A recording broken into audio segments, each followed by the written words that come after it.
Hey guys, I'm really excited about my upcoming conversation with my good friend, Patrick McGrath-Muñiz, who's a professional artist here in Houston, Texas. And we're going to have a conversation about the Empress card in his new tarot deck. His tarot deck is called Tarot Neocolonial de las Americas. It's a wonderful rendition of the tarot deck. And this conversation is a part of a larger series that we've been doing on the podcast, Therapy for Guys, where we've been looking at the 22 different major arcana. And La Emperatriz, or the Empress, is number 3 in the deck, but it's technically the 4th card since the first one that we discussed, the Fool, is actually number 0.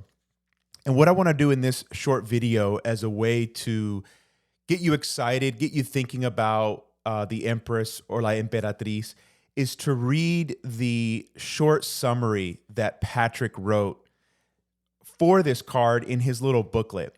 If you buy the booklet from US Games, if you buy the deck, it'll come with this booklet that gives a description of each of the cards. And this is a description that we'll read again in the actual episode, but I wanted to give you something to think about if you don't actually have the deck, maybe inspire you to go out and buy it. Here's what Patrick wrote about the Empress card. The Empress represents abundance and good nourishment. The Archduchess Maria Theresa of Austria, Holy Roman Empress, is the figure that inspired the image for this card.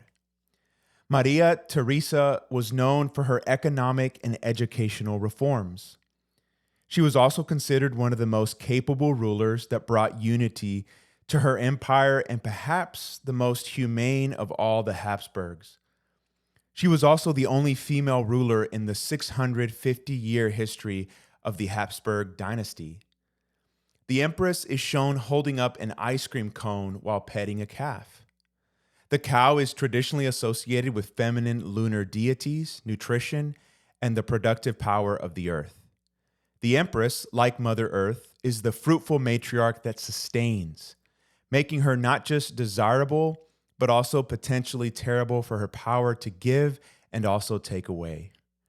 On the back of her throne, golden arches that seem familiar to our current consumer culture stand for the letter M, for mater, or mother, madre. With the inclusion of a hamburger, a large vase with fruit, and some leaves, this card is driven by comfort and the pleasure principle.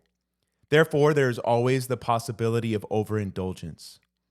The Empress invites us to step into fertile ground, be open to change, growth, and to enjoy the beautiful things in life.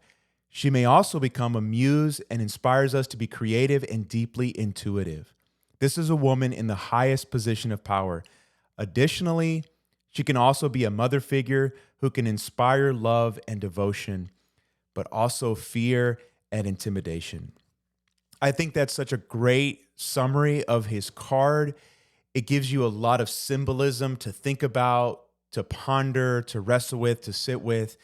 And guys, if you're excited about just looking at this card and hearing that summary, I think you're really going to enjoy our conversation this Friday.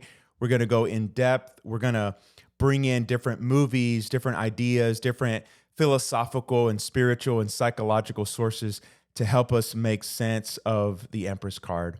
I hope that you'll enjoy it. I hope that you'll listen to it. It should be out late Friday, maybe early Saturday morning. And as always, I just want to encourage you to like my content, share it with your friends and family, and as always, continue the conversation.